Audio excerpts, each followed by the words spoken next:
Raquel, un nombre que resuena a lo largo de los siglos. Era hermosa, amada, envidiada y, trágicamente, perdida. Pero, ¿qué le sucedió realmente? ¿Fue su muerte un castigo, una maldición o simplemente el precio de sus sueños no cumplidos? Hoy desentrañamos la historia completa de Raquel, una de las mujeres más complejas y queridas de la Biblia, cuya vida estuvo marcada por el amor, la rivalidad y un profundo dolor. Desde su primer encuentro con Jacob en el pozo, hasta la amarga lucha con su hermana Lea, y su desgarradora muerte en el camino a Belén, el viaje de Raquel está lleno de lecciones poderosas que resuenan incluso hoy en día. ¿Fue el destino de Raquel sellado por pecados ocultos? ¿Qué revela su historia sobre los planes de Dios, las consecuencias de nuestras decisiones y la esperanza que trasciende la tragedia? Quédate con nosotros mientras profundizamos en la Biblia para descubrir la verdad sobre la vida y el legado de Raquel. Exploraremos su conexión con las escrituras proféticas que han resonado a través de los siglos y revelaremos cómo su historia aún nos habla de la fidelidad de Dios en medio del dolor. No querrás perderte las respuestas que desvelamos. Si alguna vez has sentido el peso de los deseos no cumplidos, has luchado con los celos o has cuestionado el tiempo de Dios, la historia de Raquel tocará tu corazón de maneras inesperadas. Así que asegúrate de ver hasta el final, mientras damos vida al viaje de Raquel con escrituras, perspectivas y una visión fresca que nunca has escuchado antes. Si disfrutas de este video, no olvides darle un pulgar arriba, suscribirte a nuestro canal para más conocimientos bíblicos y activar la campana de notificaciones para que nunca te pierdas una publicación. Comparte tus pensamientos en los comentarios. ¿Cuál crees que fue la verdadera razón detrás del trágico final de Raquel? Y por favor, comparte este video con amigos y familiares para ayudarnos a difundir estas poderosas historias. Tu apoyo significa el mundo para nosotros y juntos podemos profundizar más en la palabra. Vamos a empezar. La historia de Raquel comienza en el hermoso y pastoral escenario de la antigua Mesopotamia, donde su familia se ganaba la vida como pastores. Raquel, la hija de Labán, es presentada en la Biblia durante un momento aparentemente ordinario que cambiaría su vida para siempre. Génesis, capítulo 29, versículos 9 al 12, captura este primer encuentro. Raquel está cuidando las ovejas de su padre, una tarea que refleja su diligencia y su conexión con el sustento familiar. Es en este pozo donde se encuentra con Jacob, su primo, quien ha huido de su hermano Esaú y ha viajado lejos de su hogar en busca de un nuevo comienzo. La llegada de Jacob al pozo está marcada por un momento divino, ya que conoce a Raquel justo cuando ella viene a dar de beber a su rebaño. Génesis, capítulo 29, versículos 10 al 11, destaca este momento significativo, y sucedió que cuando Jacob vio a Raquel, hija de Labán, hermano de su madre, y las ovejas de Labán, hermano de su madre, se acercó Jacob, y removió la piedra de la boca del pozo, y dio de beber al rebaño de Labán, hermano de su madre. Y Jacob besó a Raquel, y alzó su voz y lloró. El acto de Jacob de remover la pesada piedra no solo fue una expresión de fuerza, sino también de su afecto inmediato hacia Raquel, mostrando su disposición a servir e impresionar, y en un raro momento de vulnerabilidad, Jacob besa a Raquel y llora en voz alta, abrumado tanto por el viaje que ha completado como por la hermosa mujer que tiene ante él.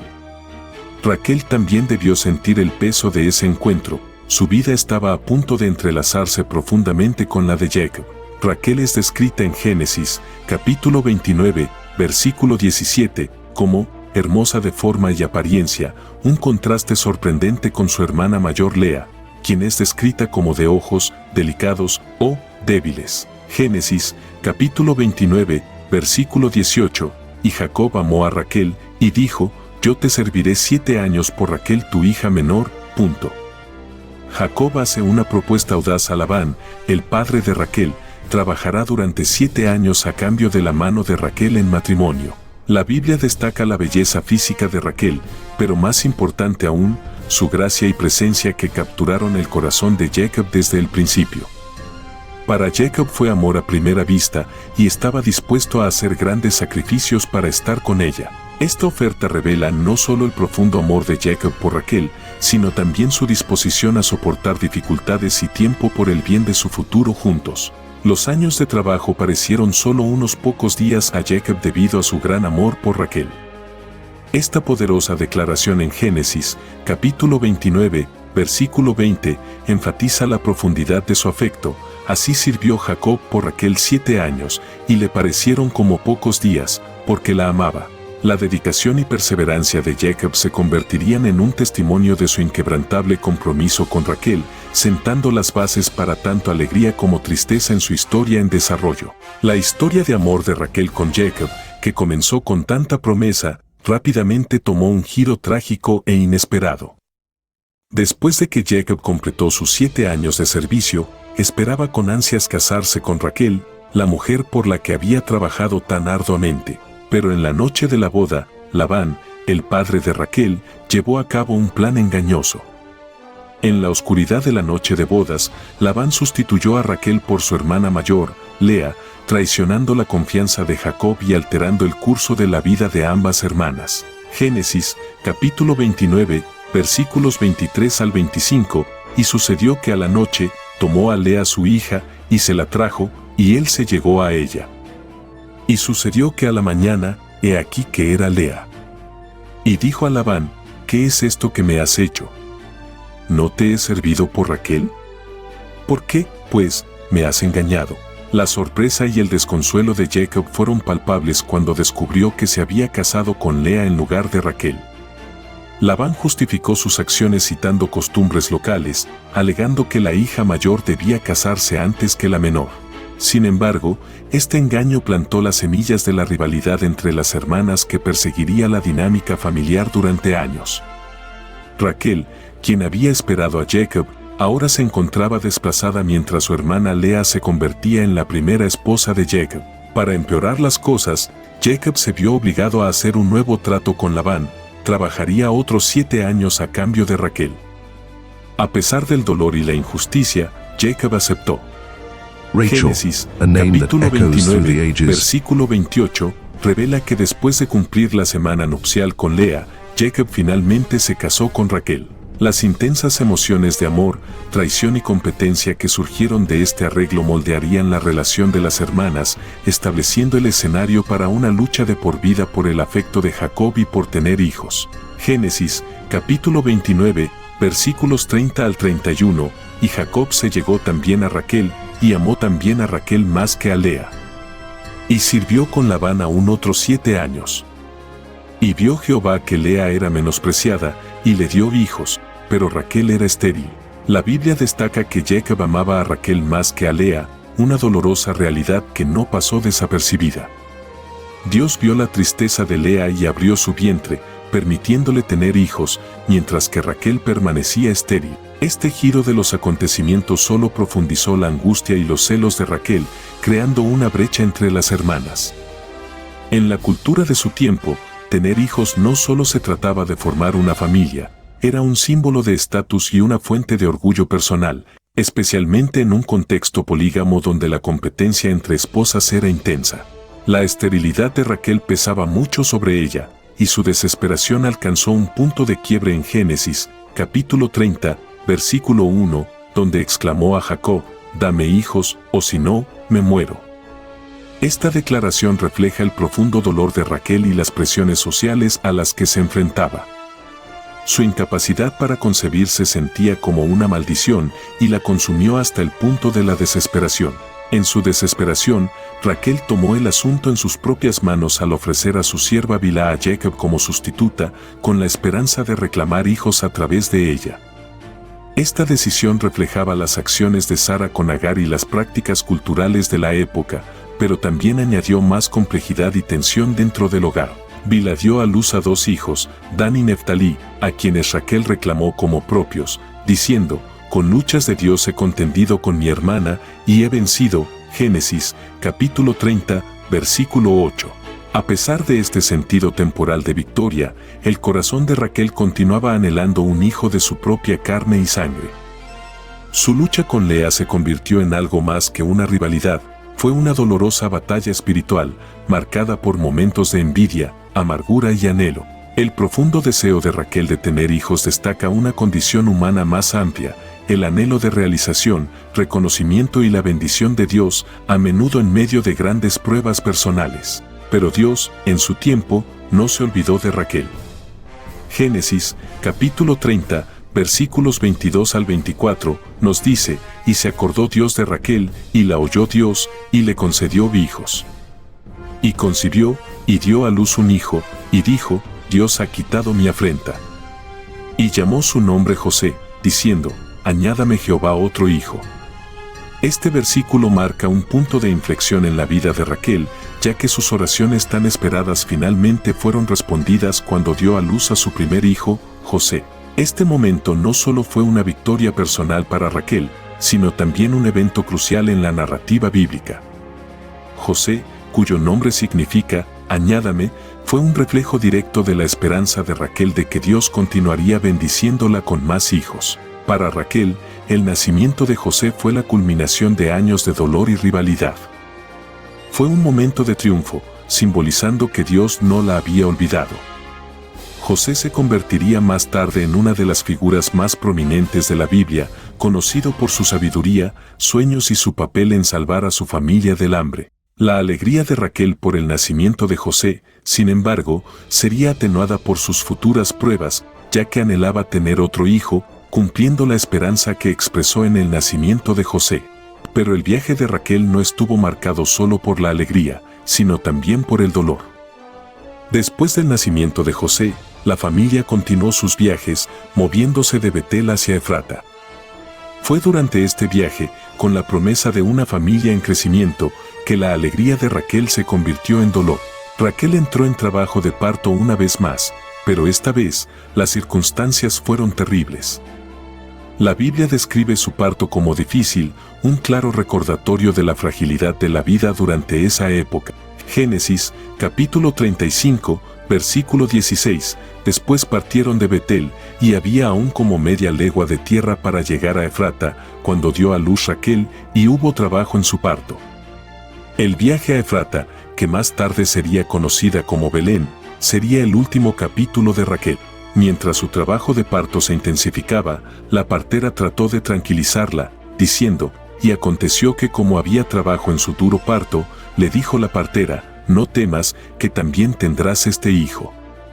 Y aconteció que al salírsele el alma, pues murió, llamó su nombre Benoni, mas su padre lo llamó Benjamín. Génesis, capítulo 35, versículos 17 al 18. Sin embargo, el dolor era insoportable, y la vida de Raquel comenzó a desvanecerse. Con su último aliento, Raquel nombró a su hijo recién nacido Benoni, que significa, hijo de mi dolor, reflejando la trágica naturaleza de su nacimiento. Jacob, en su dolor, decidió renombrar a su hijo Benjamín, que significa, hijo de la mano derecha, tal vez como una forma de honrar la memoria de Raquel y convertir el dolor en un símbolo de fuerza y favor. La muerte de Raquel fue un momento desgarrador para Jacob, ya que la mujer a la que amaba más que a ninguna otra se había ido. Su entierro fue marcado con un pilar que Jacob erigió sobre su tumba, un testimonio de su amor perdurable y del dolor de su pérdida. Génesis, capítulo 35, versículos 19 al 20, así murió Raquel, y fue sepultada en el camino de Efrata, que es Belén. Y levantó Jacob un pilar sobre su sepultura. Este es el pilar de la sepultura de Raquel hasta hoy. La Biblia no proporciona una respuesta clara, dejando espacio para la especulación y la reflexión sobre las elecciones de vida de Raquel y sus posibles implicaciones espirituales. La muerte de Raquel cerca de Belén tiene un profundo peso simbólico, especialmente dado el futuro significado de la ciudad en la Biblia. Siglos más tarde, este mismo lugar se conocería como el lugar de nacimiento de Jesucristo, conectando el dolor de Raquel con una narrativa más amplia de esperanza y redención. La muerte de Raquel y el nombramiento de Benjamín reflejan las profundas luchas emocionales y espirituales que marcaron su vida. Su historia es un conmovedor recordatorio de la vulnerabilidad humana, el dolor de la pérdida y las complejidades del plan de Dios. Aunque su viaje terminó en una nota trágica, el legado de Raquel continuó a través de sus hijos, particularmente José, quien se convertiría en un salvador para su familia y un líder en Egipto. Ahora, exploremos más a fondo, ¿fue la muerte de Raquel un castigo o una maldición? La muerte repentina y trágica de Raquel durante el parto ha desconcertado a estudiosos y creyentes durante siglos. ¿Fue su muerte simplemente un hecho natural o fue una forma de castigo divino? La Biblia no proporciona una respuesta clara, dejando espacio para la especulación y la reflexión sobre las elecciones de vida de Raquel y sus posibles implicaciones espirituales.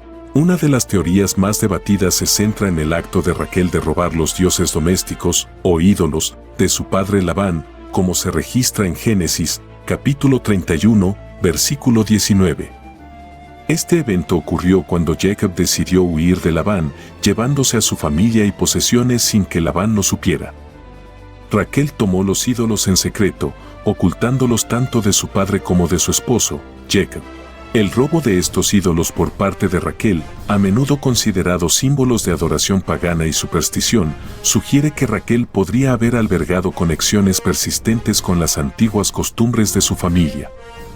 A pesar de ser parte de una familia que adoraba al Dios de Abraham, Isaac y Jacob, las acciones de Raquel insinúan una lucha entre la fe y las antiguas creencias. Los ídolos, conocidos como terafines, no eran meramente objetos decorativos, se creía que ofrecían protección, prosperidad y guía espiritual en la cultura de la antigua Mesopotamia. Cuando Labán descubrió que los ídolos faltaban, persiguió a Jacob y a su familia. Labán acusó a Jacob de robo, pero Jacob, sin saber lo que había hecho Raquel, lo negó vehementemente y pronunció una maldición, diciendo: «Aquel con quien halles tus dioses, no viva». Génesis, capítulo 31, versículo 32. Sin que Jacob lo supiera, sus palabras llevarían un peso profético, ya que Raquel fue quien había robado los ídolos. Este momento plantea la pregunta: ¿selló la maldición de Jacob inadvertidamente el destino de Raquel? El ocultamiento de los ídolos por parte de Raquel fue un acto secreto de desobediencia que nunca se abordó por completo. Cuando Labán buscó en la tienda de Raquel, ella ingeniosamente escondió los ídolos bajo su montura y engañó a su padre alegando que no se sentía bien y no podía levantarse. Génesis, capítulo 31, versículos 34 al 35. Aunque Labán nunca encontró los ídolos, el pecado oculto de Raquel pasó desapercibido para los hombres, pero no para Dios. La Biblia no vincula explícitamente la muerte de Raquel con el robo de los ídolos o con la maldición de Jacob, pero algunos creen que estos eventos insinúan lecciones espirituales sobre los pecados ocultos, las faltas no confesadas y las posibles consecuencias de no confiar plenamente en Dios. En el contexto más amplio de la Biblia, hay otros ejemplos donde los pecados secretos llevaron a graves consecuencias, como la historia de Acán, quien tomó en secreto objetos prohibidos y trajo calamidad sobre Israel. Josué, capítulo 7, versículo 1. Proverbios, capítulo 28, versículo 13, el que encubre sus pecados no prosperará, mas el que los confiesa y se aparta alcanzará misericordia. Otros argumentan que la muerte de Raquel fue simplemente una parte trágica de la vida en un mundo caído, más que un castigo directo de las duras del parto en tiempos antiguos, combinadas con el arduo viaje que la familia estaba emprendiendo, podrían fácilmente explicar su repentina desaparición. La Biblia a menudo retrata las complejidades de la vida humana, donde el sufrimiento y la muerte a veces son sucesos naturales, no necesariamente vinculados a pecados personales o retribuciones divinas. La muerte de Raquel, aunque trágica, sirve como un recordatorio de la naturaleza a menudo impredecible de la vida y las batallas espirituales invisibles que pueden afectarnos. Subraya la importancia de la fidelidad, la honestidad y la necesidad de llevar cada parte de nuestras vidas bajo la guía de Dios. Ya sea que su muerte haya sido un castigo, una maldición o simplemente un giro doloroso de los acontecimientos, es un llamado sobrio a examinar nuestras propias vidas y asegurarnos de que no estamos aferrándonos a nada que nos separe de las bendiciones de Dios. La historia de Raquel, marcada tanto por la alegría como por el dolor, no termina con su trágica muerte. Aunque su vida fue corta, su legado vive a través de sus hijos, José y Benjamín, quienes desempeñaron roles cruciales en la historia de Israel.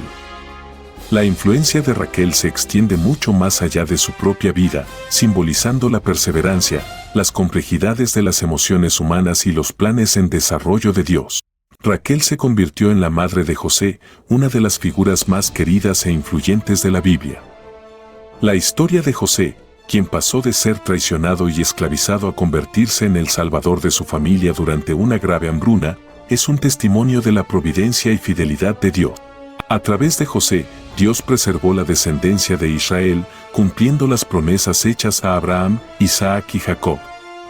La vida de José refleja la esperanza que puede surgir de la adversidad, un tema que resuena profundamente con el propio viaje de Raquel. Génesis, capítulo 50, versículo 20. Vosotros pensasteis mal contra mí, mas Dios lo encaminó a bien, para hacer lo que vemos hoy, para mantener en vida a mucho pueblo. El notable ascenso de José al poder en Egipto y su capacidad para salvar a su familia del hambre fueron resultados directos del legado de Raquel. La historia de su hijo es un poderoso ejemplo de cómo Dios puede transformar el sufrimiento en salvación, al igual que las propias luchas de Raquel se transformaron en una esperanza duradera para las generaciones futuras. El segundo hijo de Raquel, Benjamín, también jugó un papel significativo en la historia de Israel. La tribu de Benjamín se convertiría en una de las 12 tribus de Israel, conocida por sus guerreros y líderes, incluyendo a Saúl, el primer rey de Israel, y más tarde, al apóstol Pablo, quien se enorgullecía de ser benjaminita. La descendencia de Benjamín simboliza la fortaleza, la resiliencia y el cumplimiento de la promesa de Dios a Raquel, incluso en medio de su dolor.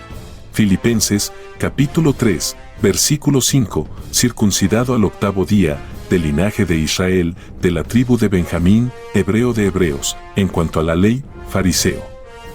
Incluso en la muerte, la voz de Raquel sigue resonando a lo largo de los siglos. Su nombre es recordado de manera célebre en el libro de Jeremías, donde el profeta habla de Raquel llorando por sus hijos. Este pasaje refleja el profundo dolor sentido por la nación de Israel durante tiempos de exilio y pérdida, usando a Raquel como símbolo de duelo. Sin embargo, el mismo pasaje ofrece un poderoso mensaje de esperanza y restauración. Jeremías, capítulo 31, versículos 15 al 17, así ha dicho Jehová, voz fue oída en Ramá, llanto y lloro amargo, Raquel que llora a sus hijos, y no quiso ser consolada acerca de sus hijos, porque perecieron. Así dice Jehová, reprime del llanto tu voz, y de las lágrimas tus ojos, porque salario hay para tu trabajo, dice Jehová, y volverán de la tierra del enemigo. Esta profecía, aunque reconoce el dolor y la lamentación, también promete un futuro de esperanza. Asegura que Dios escucha los llantos de su pueblo y que habrá un retorno del cautiverio. El llanto de Raquel no es en vano, es un grito que Dios escucha y al que responde con una promesa de redención y renovación. La imagen de Raquel llorando se repite en el Nuevo Testamento durante un periodo oscuro en la historia de Israel, cuando el rey Herodes ordenó la masacre de los inocentes en Belén. Mateo, capítulo 2, versículo 18, cita la profecía de Jeremías, conectando el dolor de Raquel con el duelo colectivo de las madres que perdieron a sus hijos, destacando una vez más el impacto perdurable de su historia. La historia de Raquel, aunque llena de momentos de profundo dolor, finalmente apunta a la fidelidad de Dios. Su vida sirve como recordatorio de las complejidades de la existencia humana, la mezcla de alegría y dolor, amor y rivalidad, esperanza y desesperación. Sin embargo, a través de todo, las promesas de Dios perduran. El legado de Raquel vive no solo a través de sus hijos, sino también a través de la mayor narrativa del plan redentor de Dios para su pueblo. La tumba de Raquel, ubicada en el camino a Belén, se erige como un testigo silencioso de su historia, un lugar de memoria y reflexión. Durante siglos, su tumba ha sido un sitio de peregrinación, un símbolo de amor maternal, dolor y esperanza perdurable. Es un testimonio de la creencia de que las promesas de Dios no están limitadas por las limitaciones humanas. Aunque el viaje de Raquel estuvo lleno de dificultades, su historia continúa inspirando y recordándonos la fidelidad interminable de Dios. La vida y la muerte de Raquel, sus alegrías y tristezas, están entrelazadas en el tejido de la narrativa bíblica, reflejando la condición humana en toda su complejidad. Su legado no es uno de derrota, sino de esperanza, una esperanza que nos señala de nuevo a las promesas inquebrantables de Dios y la certeza de que, en su tiempo, todas las cosas se pondrán en orden. En conclusión, la vida y la muerte de Raquel nos recuerdan las complejidades de las emociones humanas, las consecuencias de las acciones y la esperanza encontrada en las promesas de Dios. ¿Fue su muerte un castigo, una maldición o simplemente la tragedia de la vida? Quizás, al final, es una mezcla de las tres. Pero algo permanece claro, la historia de Raquel es una parte integral de la gran narrativa de Dios. Gracias por ver. Si encontraste este video esclarecedor, por favor dale like, suscríbete y comparte. Cuéntanos en los comentarios, ¿qué piensas sobre la historia de Raquel? ¿Ves su muerte como un castigo, una maldición o algo más? Discutamos abajo.